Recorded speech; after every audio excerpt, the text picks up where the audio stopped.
Joining us now to discuss is Hugh Johnston, Pepsico CFO. Hugh, good to see you again. And boy, oh boy, are people continuing to stockpile your snacks. I saw sales of Quaker Oats up 23% last quarter. Strong snack business overall. Talk to us about what you're seeing in terms of consumer behavior. How sustainable is this, the fact that we've been stockpiling all these snacks? Yeah, it's interesting. And we do think some aspects of it are sustainable. Our portfolio actually works well in this environment, obviously as challenging as it is. The beverage business tends to take a bit of a hit because of the away from home consumption, but the snacks and foods business tends to do well in this environment. What we've seen in terms of consumer behavior is a couple of things. Number one, they really have migrated back to large trusted brands. There's confidence in the food safety, there's confidence in supply chain. So consumers have clearly migrated back to that versus the smaller brands. Number two, eating from home, even as some markets have opened up in terms of mobility, eating from home is still a very strong trend, and that's one that we expect to continue. And then the last one, which is really quite notable, e-commerce has obviously been a significant beneficiary to this environment. You may recall PepsiCo started an e-commerce business really as a business unit about 5 years ago.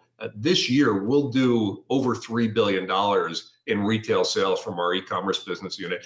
That we think is a sustaining trend as well. So some of these things obviously will change. Stockpiling and all of that isn't sustaining, but the habits that consumers have sort of evolved to, we do think will stick. Hugh, two-parter here. The seeds business, nuts and seeds, the volume was down double digits. Now, we heard the same from Conagra CEO last week. Their seed business is a little under pressure. Why is that happening? And then with Gatorade, the volume down a bit there as well. Is that because of sports?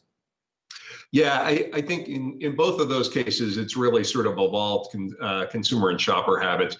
Our nuts and seeds business is heavily convenience store. So as convenience stores were down, that's going to hit that business pretty hard. Now, as we exited the second quarter and entered the third quarter, we actually saw the convenience business back up again. So with mobility is coming more shopping and convenience, which will obviously benefit that and a whole bunch of our businesses as well.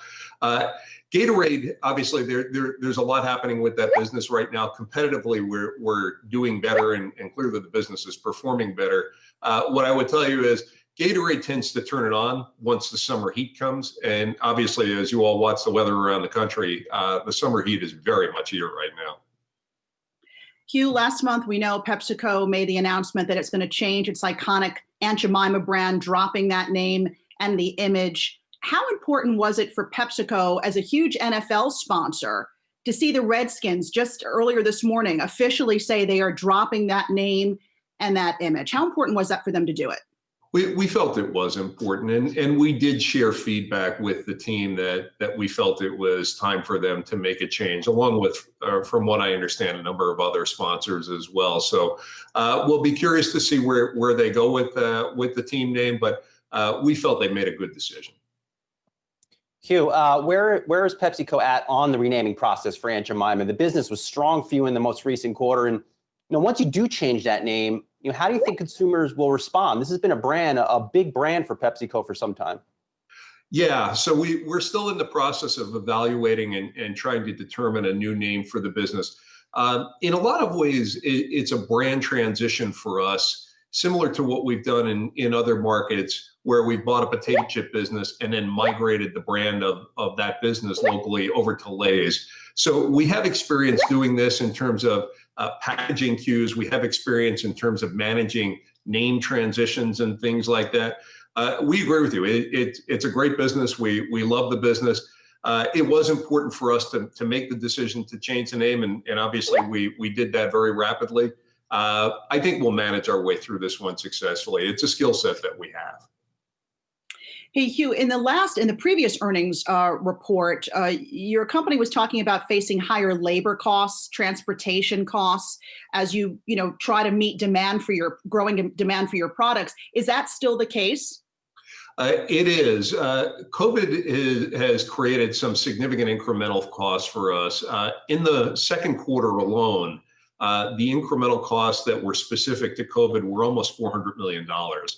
Obviously a substantial number, and X that COVID cost number, our earnings per share actually would have been flat. As we go forward, we do expect that number will diminish. We're obviously spending money on personal protective equipment for our employees. They are our first priority. That will continue.